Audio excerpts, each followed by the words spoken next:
sangat tinggi ya. Jadi tidak seperti sapi yang hanya punya beberapa bentuk, tapi untuk babi dia memiliki genus dan memiliki banyak sekali subgenus, ya mungkin hampir sekitar 70-80 subgenusnya, banyak sekali. Dan ini merupakan ternak terbesar yang di bumi ini, itu adalah babi. Gitu ya. Hampir apa ibaratnya di Eropa, di Amerika, kemudian di Cina dan lain sebagainya. Negara Muslim pasti banyak mengkonsumsi, karena memang secara ekonomis babi memiliki nilai ekonomi tinggi jika dibandingkan dengan biaya produksinya dan percepatan perkembangbiakannya. Untuk saat ini belum ada dari babi itu sendiri. Oke, untuk nama genus babi itu sus ya, jadi harap diingat-ingat sus. Kemudian untuk babi domestik ini subgenus di sini domestik.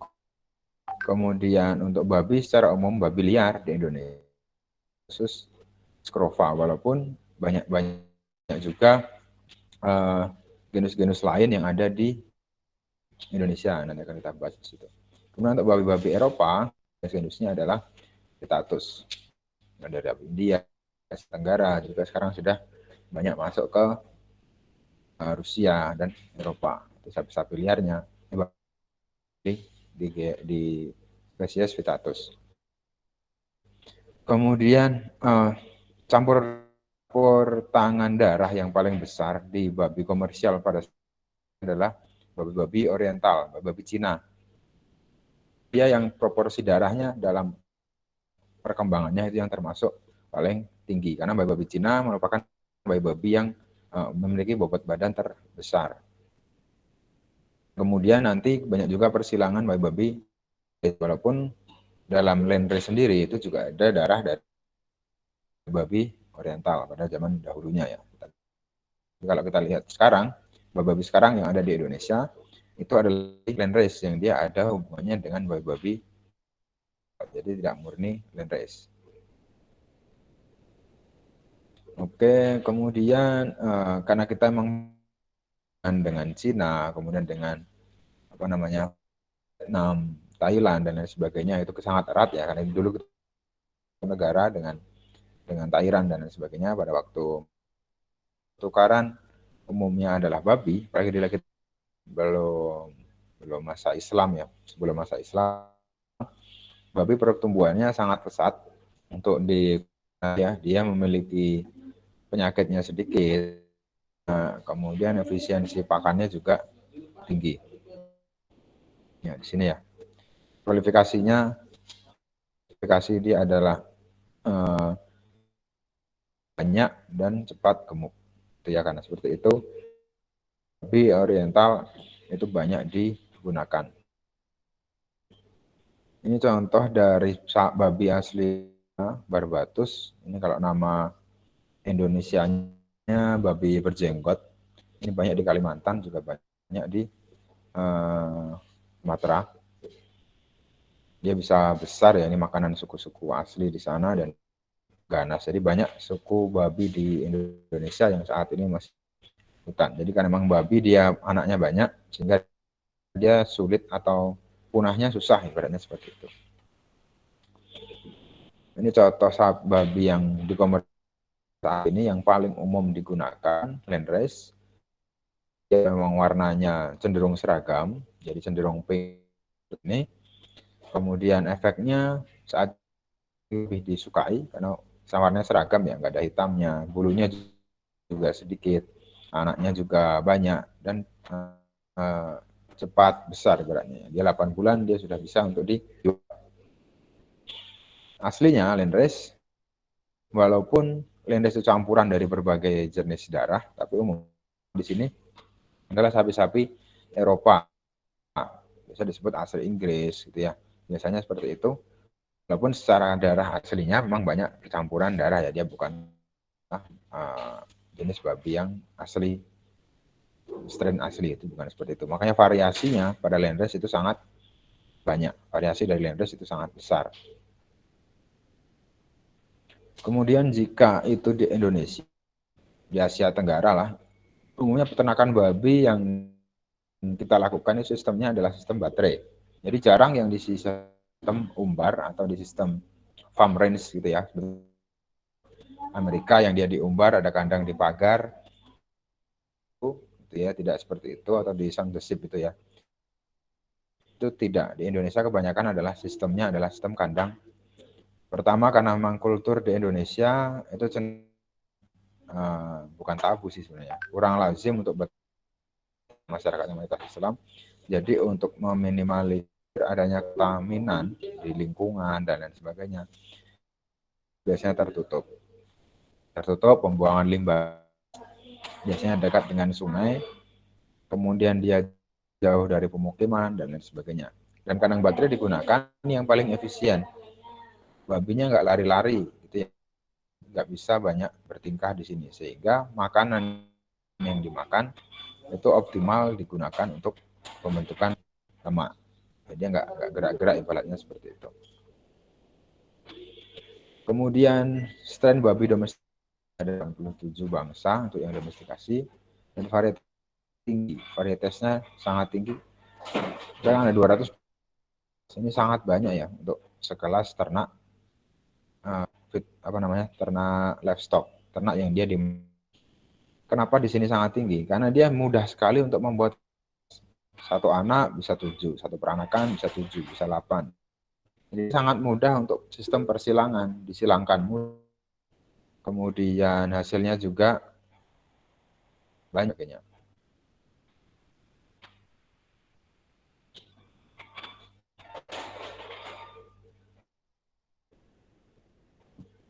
Oke.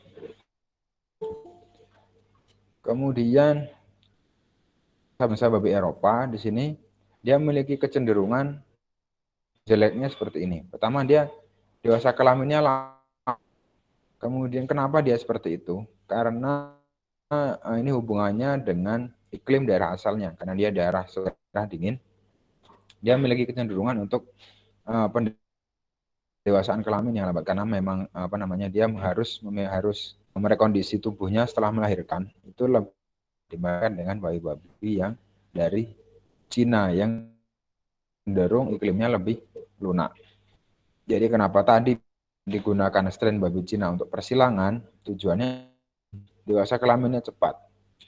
Jadi harapannya lebih cepat beranak, lebih cepat dapat dijual, dan lebih cepat untung. Walaupun ukuran tubuhnya cenderung lebih kecil, babi Cina itu tetap besar ya, buat badan bisa 80 sampai 100 kilo juga untuk babi basah. Kemudian asli Indonesia keseluruhan adalah babi hutan. Ya, kita memang tidak ada babi-babi yang di strain khusus diternakkan untuk dimuliakan di Indonesia. Tapi ya babi-babi komersial kita itu bagian besar babi adalah babi landrace yang kita ambil dari luar, baik itu dari zaman dahulu ya, dari zaman kerajaan ataupun dan lain sebagainya. Tapi kita tidak memiliki babi lokal yang dimuliakan, berbeda dengan di luar negeri.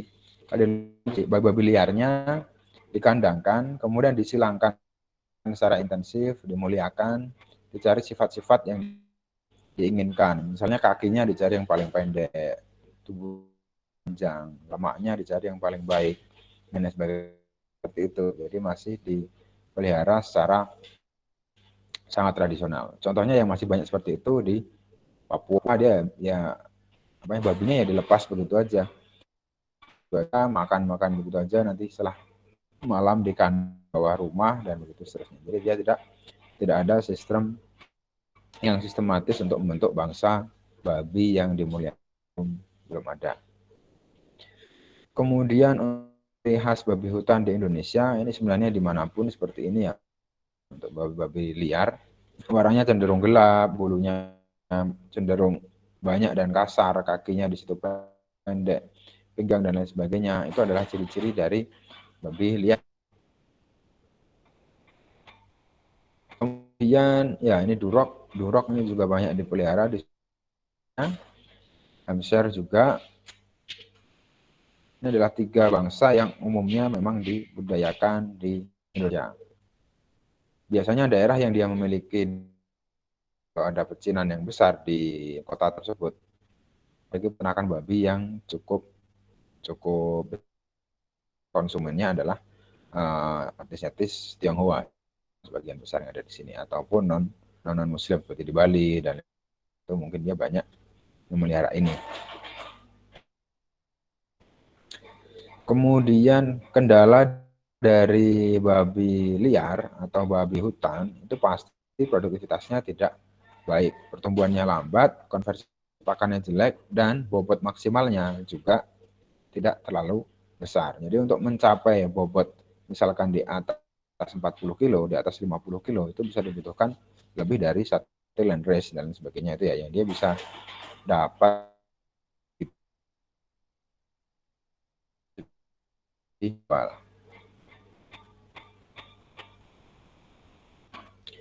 Tapi yang namanya babi, yang namanya itu dia pasti adaptif, itu pasti ya. Sapi-sapi misalkan, sapi lokal Indonesia, sapi Bali dan lain sebagainya, PO, dia memang sapi-sapi tropis, pasti dia akan lebih adaptif,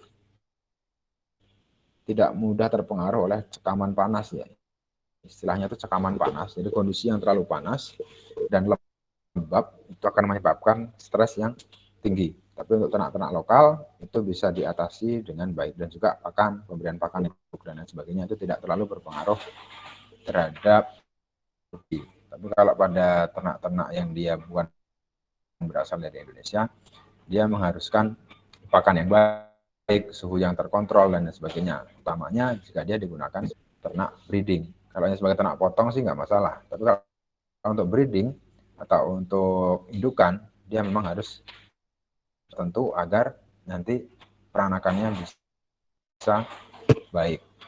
Makanya kalau kamu lihat ya, banyak kita keluar dari misalkan sapi Brahman Cross misalkan dari Australia, pasti dia kebanyakan tidak ada masalah di reproduksinya, majir lah, banyak keguguran, kemudian susah beranak dan lain sebagainya.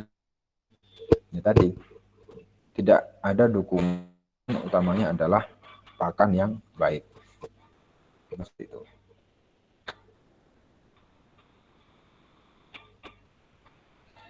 Kemudian untuk babi dimuliakan ya, babi yang dimuliakan, improve pig, ini yang saat ini banyak dibudidayakan di dunia.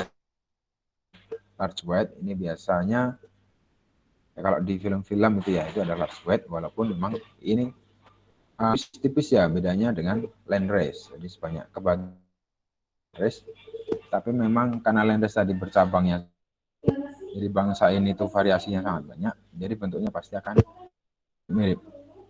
Walaupun secara umum land race juga seperti ini ya bentuknya, land race seperti ini, tapi karena memang dia dimuliakan di daerah itu, jadi dia memiliki variasi sendiri. Ini land race yang paling mudah ditemukan di Indonesia. Dia produksinya bagus, bisanya asli Inggris, ya ada yang bilang dari Denmark, ada yang bilang dari Inggris. Akan tapi di sini dia tidak adaptif terhadap lingkungan, dia mudah stres panas untuk sapi-sapi yang tipe cerah seperti ini. Jadi dia harus benar-benar di kandang baik, apalagi di daerah kita yang panas ya. Jadi dia harus ditutup, dan lantainya basah dan lain sebagainya.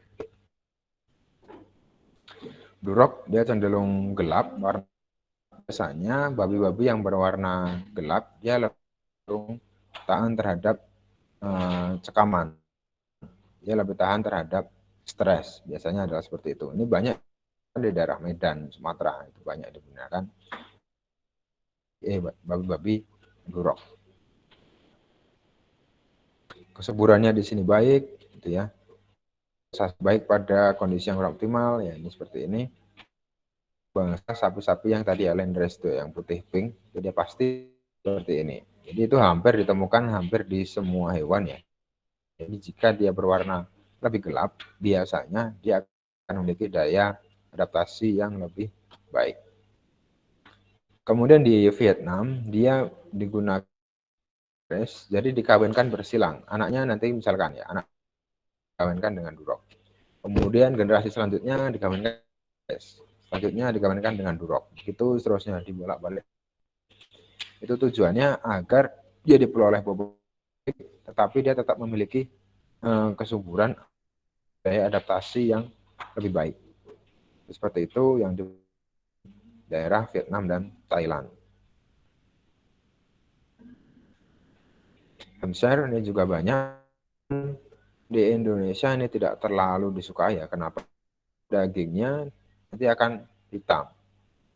Akan cenderung kalau dipajang itu kurang menarik. Walaupun memang secara kualitas karkas, kemudian modeling ability dan lain sebagainya, dia bisa diumbar, dia grazer yang baik. Ini penting ya, daerah ar ini penting. Karena dia bisa diumbar kemudian makan seperti sapi itu ya. Tapi kalau dia nggak bisa, dia kurang baik untuk dilepas, diumbar terus banyak dikombor dan lain sebagainya itu ya. Jadi memiliki keunggulannya masing-masing. Untuk Tambor, dia di tropis dia kurang baik ya. Saya belum pernah lihat ada peternakan di Jogja maupun yang dia memakai jenis ini. Karena ya tadi, karena keunggulan di sini adalah pastura. Di Indonesia tidak mungkin ya ada babi yang dilepas nah itu hampir tidak mungkin ya, karena memang banyak konflik dan sebagainya. Apalagi daerah-daerah Muslim ya, walaupun dia sudah agak jauh dari pemukiman, tapi pasti masih akan dipertanyakan oleh warga apakah ini sumber air dan lain sebagainya seperti itu. Berkshire walaupun ini bagul besar, dia ada silangan dengan orientalnya. Jadi ciri khas oriental seperti ini bentuk babinya ya, dia ada kemudian bentuknya bulat. Ini adalah ciri khas babi ada persilangan. Terlihat sekali di sini persilangan babi oriental. Ya, memang dari Inggris, dibentuk di Inggris. Lagi-lagi untuk babi yang hitam seperti ini kurang dibudidayakan di Indonesia karena memang nanti bentuk atau warna dagingnya. Karena memang kulit babi itu adalah karkas ya.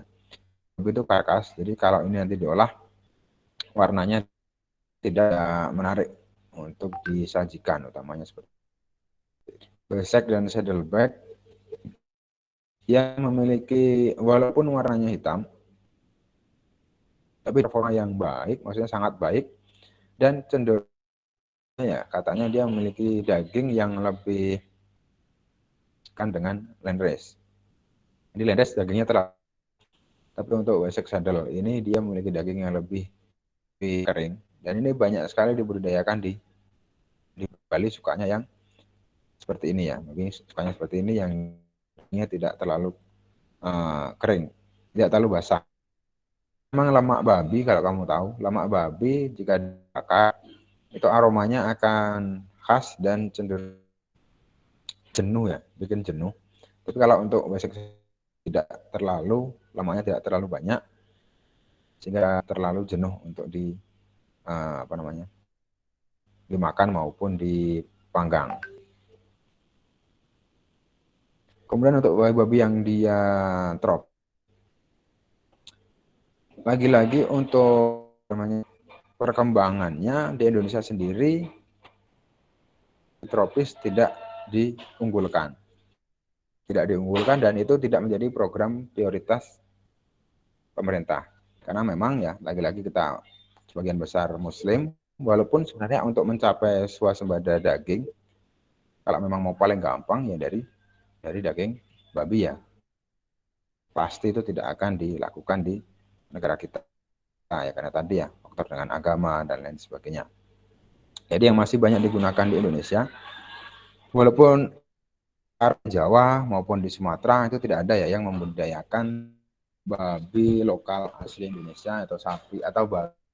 Tapi untuk di daerah-daerah seperti di Kalimantan, di Papua itu masih digunakan babi-babi lokal diternakan. Karena memang katanya dari segi itu lebih kering lagi, lebih enak lagi untuk babi-babi yang dari babi hutan. Kan dia lemaknya lebih sedikit, lebih baik dan lain sebagainya, tidak berbau sebagainya ya. Jadi bisa dikatakan dia memiliki rasa yang lebih enak. Tapi karena memang dia susah besar, memiliki temperamen yang lebih galak ibaratnya, sehingga itu tidak nanti menjadi pembatas untuk dilakukannya besar.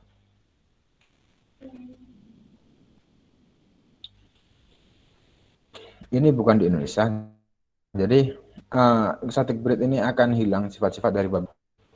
Ini tidak di Indonesia ya, tapi ini lebih di daerah misalkan Vietnam maupun Thailand, yang dia memang babinya tinggi dan itu menjadi makanan pokok keseharian. Di sana dia babi-babi lokal hampir punah, maksudnya dibudidayakan, karena ya tadi ya dia sudah tergeser dengan popularitas babi-babi yang dia dari eksotik. Eksotik itu ya dari daerah Eropa, itu namanya babi-babi. Nah, tapi kekurangannya pasti adalah ketahanan terhadap penyakit. Karena jika ciri khas dari babi itu dia disilangkan tadi ya, disilangkan kembali pada tetua-tetuanya. Karena dia banyak melakukan inbreeding, dia banyak melakukan perkawinan sedarah.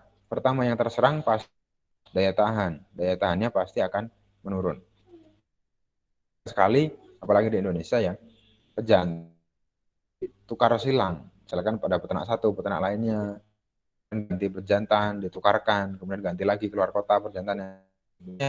Dia hanya dalam satu lingkaran itu aja. Efeknya pasti ketahanan penyakit menurun, kesuburan menurun, banyak cacat dan lain sebagainya. Itu yang salah satu masalah juga di peternakan babi. Jadi dulu saya pernah tahu ya, ibaratnya di Vietnam maupun di Thailand ada anjuran pemerintah untuk tukar pejantan jadi antar pejantan desa itu ditukarkan, nanti tidak boleh di desa itu lagi, ditukarkan lagi begitu seterusnya. Tujuannya agar tidak banyak terjadi inbreeding di populasi babi tersebut. Maksudnya seperti itu, agar ya yang namanya inbreeding itu pasti akan sangat berpengaruh terhadap kualitas dari genetiknya.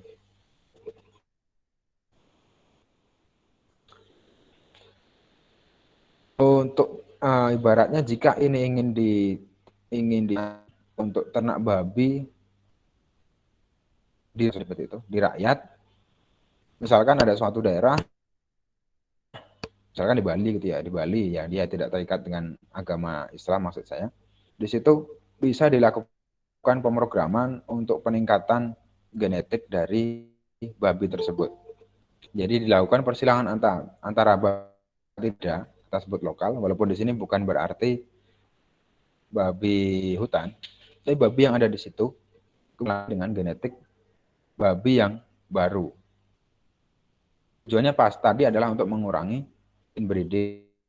Untuk mengurangi inbreeding, jika inbreedingnya teratasi, pasti dari cepat besar, faktor dari kelahiran dan sebagainya itu akan di seperti itu. Walaupun di Indonesia belum tentu sukses. Pertama adalah low input system. Pertama, genetik itu harus diimbangi dengan pakan yang juga bilang tadi ya. Jika pakannya genetiknya itu sebaik apapun, maka dia tidak akan mengejar dari performa genetik tersebut. Ya mentok-mentok di itu saja. Makanya dikenal dengan low input system. Jadi diberi makan seadanya saja, diperoleh adanya juga. Jadi dengan usaha yang minimal juga diperoleh itu. Itu kadang akan lebih menguntungkan dibandingkan dengan input system. Walaupun dia inputnya itu besar, dia inputnya banyak, outputnya juga akan banyak. Tetapi cost yang digunakan juga akan banyak. Jadi jika dihitungannya itu mungkin akan sama saja. Untuk low input tadi ya diberi makan sedikit, hasilnya juga segitu saja.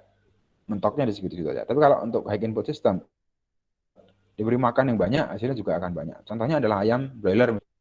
Ayam broiler itu adalah contoh dari high input system. Pakannya harus seperti itu. Jika kurang dari itu, akan performanya jelek, kuntet. Itu contoh dari high input system. Tapi untuk low input system, misalkan untuk ayam kampung, dia diberi makan seadanya saja, keluarnya dia juga akan lebih lama misalkan. Tidak memerlukan cost yang tinggi. Sehingga jika kemungkinan hasil dari profit mungkin akan sama.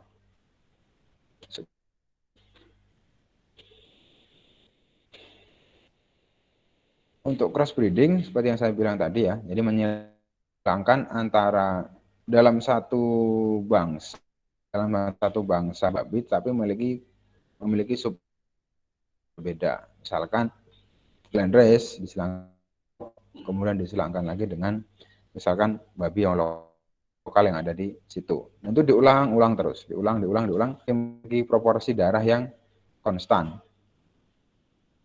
Baik, karena dia akan menjaga proporsi darahnya, jangan sampai ada inbreeding di situ. Jadi hanya percampuran antara 3 bangsa babi tadi, tapi selalu diulang-ulang yang berbeda. Nanti di situ adanya istilahnya adalah hybrid vigor. Performa dari anakannya itu lebih baik dari tetuanya. Itu disebut hybrid vigor atau heterosis ya. Ini bisa terjadi jika dari satu genus yang berbeda di syaratnya adalah seperti itu. Bangsa dari satu genus sama sus dalam satu genus atau subspesies juga tidak masalah biasanya.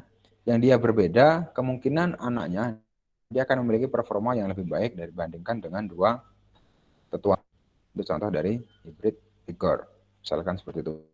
Di lokal disilangkan dengan babi landrace. Biasanya dari anaknya itu akan bisa lebih besar. Tapi jika itu dimurnikan terus, dikawinkan dengan landrace lagi, jadi akan performanya nanti akan seperti landrace. Jadi untuk menjaga hybrid vigor itu harus disilangkan bolak-balik seperti tadi ya. Dan proporsi darahnya juga harus dijaga. Oke, jika di Indonesia saat ini yang paling besar digunakan adalah landrace, itu jelas. Kemudian ada VDL. VDL ini secara bentuk dengan landrace, tapi dia mungkin di telinganya saja sama panjang badan yang tidak seperti ini, dia lebih bulat. Itu paling banyak digunakan di Indonesia. Kemudian Wessex Saddlebred ini juga banyak digunakan di Bali. Itu saja. Untuk yang lain ini tidak banyak dilakukan di Indonesia karena konsumennya di Indonesia terbatas. Walaupun peluang ekonominya tinggi, tapi jika konsumennya hanya segitu-segitu aja, ya pasti tidak begitu berkembang untuk bisnis tersebut.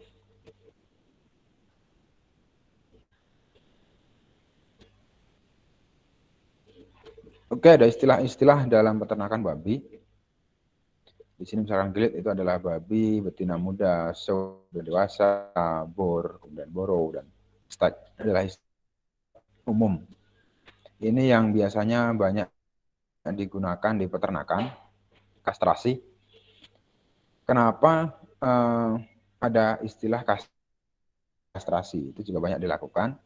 Karena memang jika atau ternak itu dikastrasi, jadi biasanya di saluran dari potong di dalamnya, dipotong, jadi tidak diangkat, tapi hanya dipotong testisnya. Jadi saluran antara testis itu tidak bisa masuk ke tubuh. Tujuannya dia akan mengurangi temperamen. Dia akan kehilangan sifat pejantannya ya. Jadi dia akan kehilangan temperamen, dia lebih, dan efeknya adalah dia lebih cepat gemuk. Gemuk lemak biasanya. Walaupun sebenarnya jika dibandingkan dengan tanpa kastrasi, dia akan lebih cepat pertumbuhannya di tanpa kastrasi. Dia akan lebih baik pertumbuhannya di sini. Tetapi karena dia pejantan ya, dia temperamennya agresif. Jadi untuk mengulangi sifat agresif tadi itu di kastrasi ya, dia lebih santai. Ini juga sama. Seperti itu. Jadi kenapa banyak yang di kastrasi itu sebenarnya ke arah situ, hanya untuk mengejar temperamen yang tidak terlalu ganas. Handle-nya gampang, didekati gampang. Tujuannya adalah seperti itu.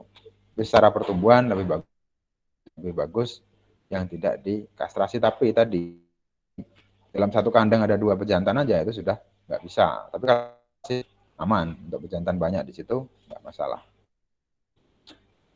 Oke, itu aja untuk kuliah kita malam hari ini. Mungkin ada yang ditanyakan?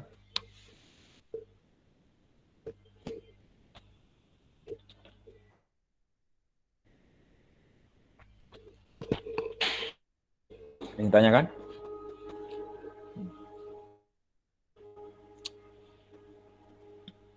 Oke, kalau nggak ada nanti materi saya share di grup, jadi silakan dipelajari. Dan untuk malam hari ini cukup sekian. Ini sampai ketemu lagi di minggu depan. Semoga sudah bisa teratur ya, karena memang di akhir tahun itu yang namanya instansi pemerintah pasti banyak kegiatan. Ya harap maklum aja. Oke, demikian saja dari saya. Sekian, mohon maaf jika semoga bermanfaat untuk pertemuan pada malam hari ini. Assalamualaikum warahmatullahi wabarakatuh. Salam warahmatullahi wabarakatuh. Makasih Pak. Terima kasih Bapak. Waalaikumsalam warahmatullahi wabarakatuh. Terima kasih.